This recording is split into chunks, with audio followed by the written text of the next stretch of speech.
Hello, all you out there on YouTube. This is your brother minister, Stephen Thrasher, the Watchman, Fit2Fight4Christ Mentorship-Lighthouse Ministries. I've got to present today sermon topic, Enoch, the power of walking with God.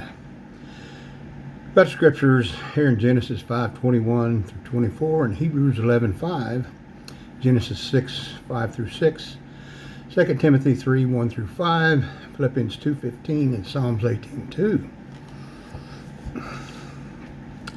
Now, almost every Christian knows the name of Enoch because his testimony was that he pleased God. We first hear about him in Genesis 5:21, 1 through 24. Enoch walked with God 300 years and had sons and daughters.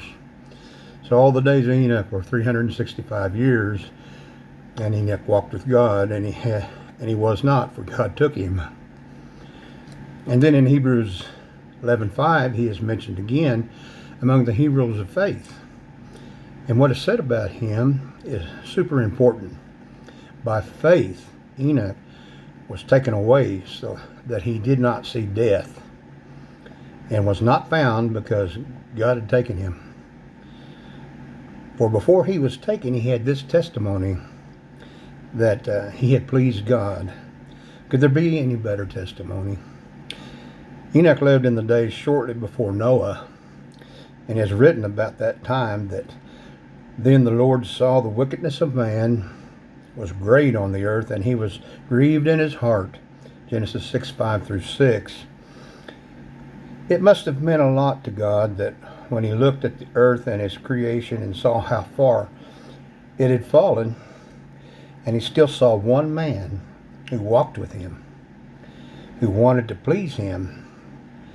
This was the same testimony that Enoch's great-grandson Noah had. What an amazing example we have in Enoch. He lived a life of faith, and it was a way of life for him. He walked with God every day. He allowed God to direct his paths. That's how he was pleasing to God. And because of his great faith, God took Enoch to be with him. We can walk with God. In these days, God is also looking down at the earth and sees lovers of pleasure rather than lovers of God, as described in 2 Timothy 3:1 through 5. How much do you think it delights his heart when he sees those who are faithful to him, those who walk with him, those who become blameless, and in the midst of a crooked and perverse generation, among whom you shine as lights in the world? Philippians 2:15. In the middle of this evil world, we can have the testimony that we walk with God and that we please God.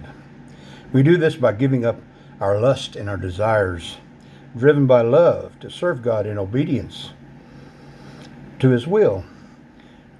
We can be people who seek the things which are above and reject everything that comes from the world, as it says in Colossians chapter 3.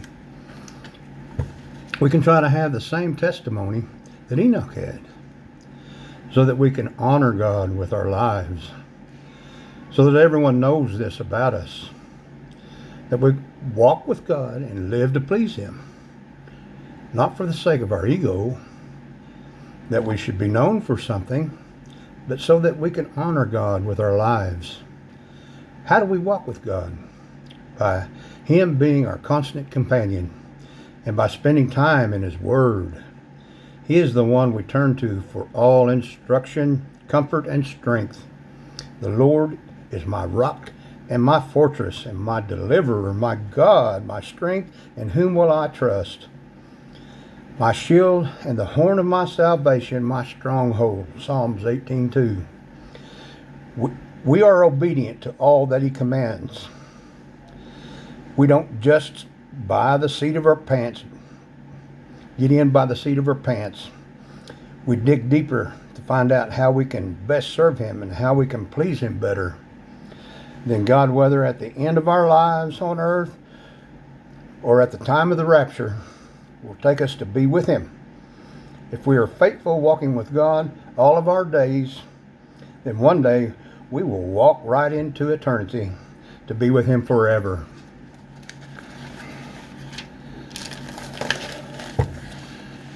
So that's all I have for you.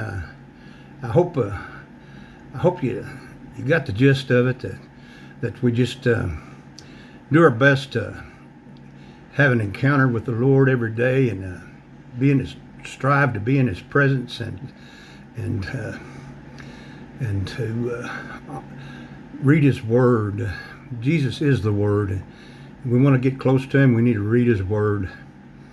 I heard a pastor say just the other day, I want to hear Brother Dave, Pastor Dave, Chaplain David Lee Williams, said, your Bible just can't lay there unopened with dust gathering. You got to open it up and read it, because we're going to have this Word in our hearts and in our minds. We're going to have to know the Bible. It's going to come a time we're going to have to know it, or else we're going to be left out.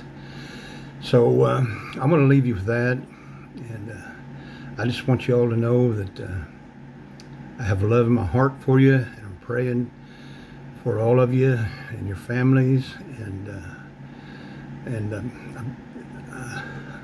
I'm going to sign out now. This is your brother, Minister Stephen Thrasher, with Fit2Fight for Christ, and